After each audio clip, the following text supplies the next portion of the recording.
Up slow. Up slow.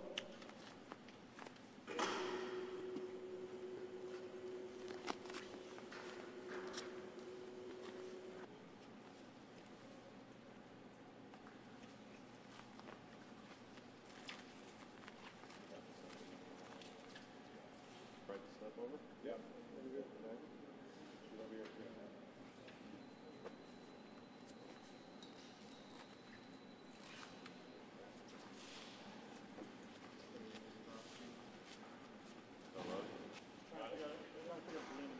In a row, a lot of complex operations with the vehicle. And you have to remind yourself, every time you pick that rover up, it's almost $1 billion worth of hardware that you're watching out for every time you do something with it. So that part got to be really white knuckles for us. It makes us a little nervous sometimes. I mean, you worry about the environment. It's on a forklift. It gets put on the back of a flatbed truck and then run down the highway to Mars Air Force Base from JPL. And that whole transport is just like you're driving any other truck down the highway. So it's full of bumps and it takes lumps, and so it's one of those that you worry about for sure.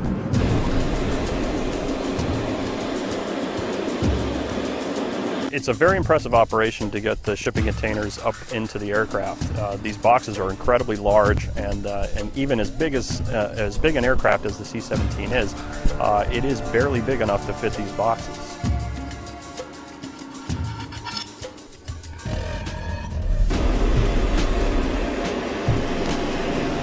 There's an entire team of Air Force reservists who help us load this, led by the load master, who was in charge of the winching operation. Basically, they use the aircraft cable system and hydraulic winch to hook up to the container and tow it on board.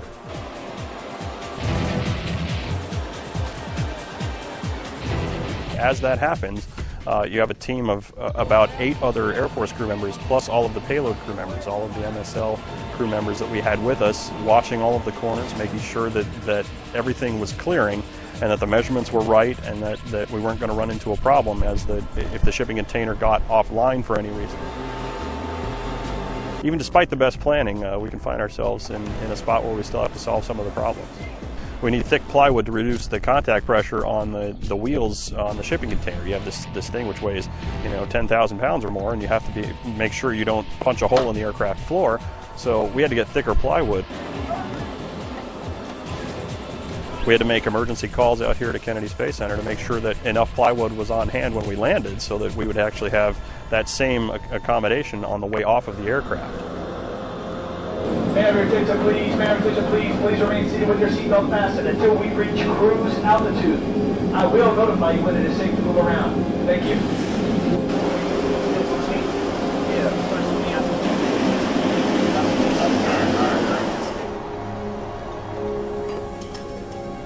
All of those operations had to be undone once we got down to the ground here at KSC, and so the operations on the tarmac, including the offloading of the shipping containers, had to be done just in the same way. The same crew then, after the 5-hour flight, stepped up and had to check all of those clearances again, make sure all of the rigging was out of the way, and that the winch system was ready to help lower the shipping containers down the ramp.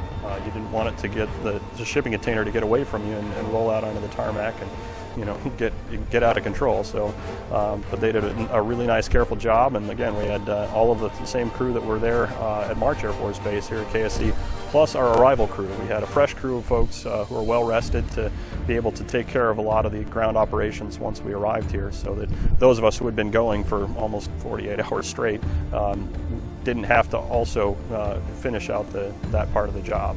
We're about to send our baby on a very long journey to go spend its life exploring the surface of Mars. It's a big leap of faith to be able to hand off the vehicle. They have a great team on the launch vehicle side, and they're ready to take care of her. But we are definitely nervous parents.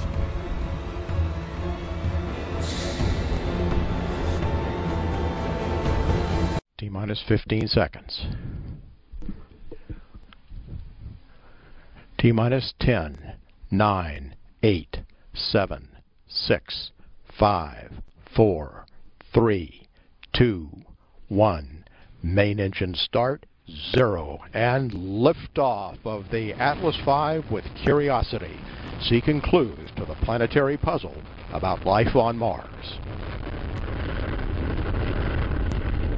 The program is in right on time. 180 operating at percent plus as expected. And throttling down to 76%.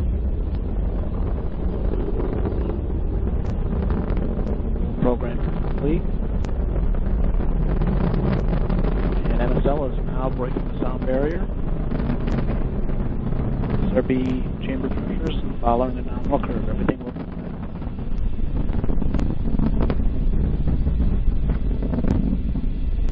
good. And we've passed through max Q. We're on closed loop on Atlas PU. Signatures as expected. SRB profile continues to look nominal. Throttling back up to 100% thrust on the RD-180. Engine parameters looking good. Flight control disturbances look as expected. SRB pressures running right as expected. Coming up on SRB burnout, we have burnout of the SRBs.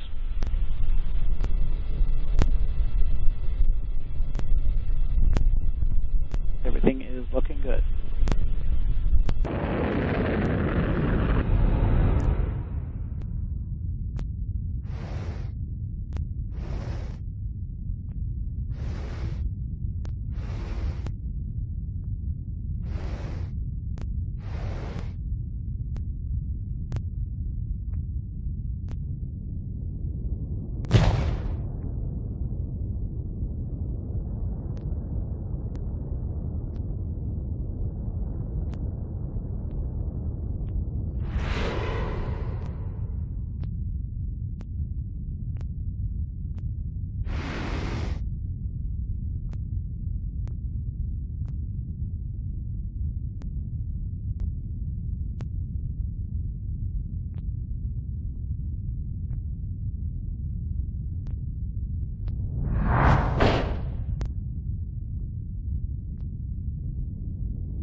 On the ground and touchdown has been detected. the descent stage cuts the rover loose. It flies away, leaving Curiosity safe on the surface of Mars.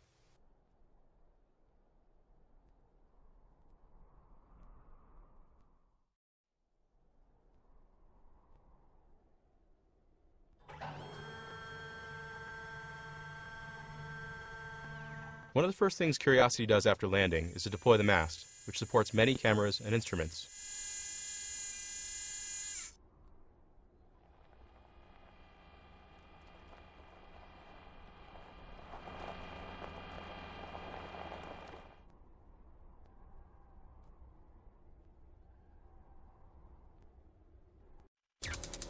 Curiosity shoots a laser at an interesting target. This helps us quickly understand the kind and composition of that target from a distance of up to 30 feet.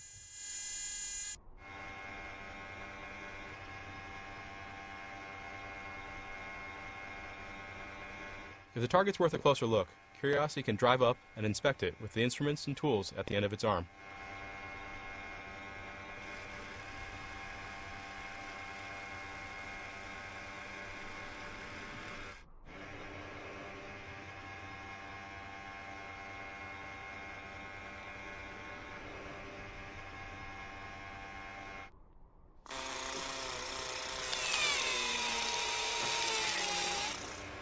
The drill on the arm allows us to grab some of that rock and deliver it to the laboratory instruments inside the body of the rover.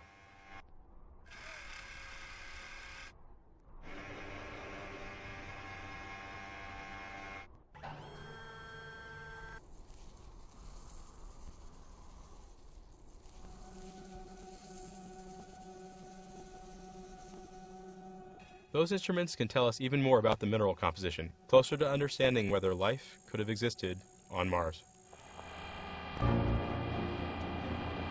Curiosity will be exploring the red planet for at least 2 Earth years, and there's no telling what we will discover.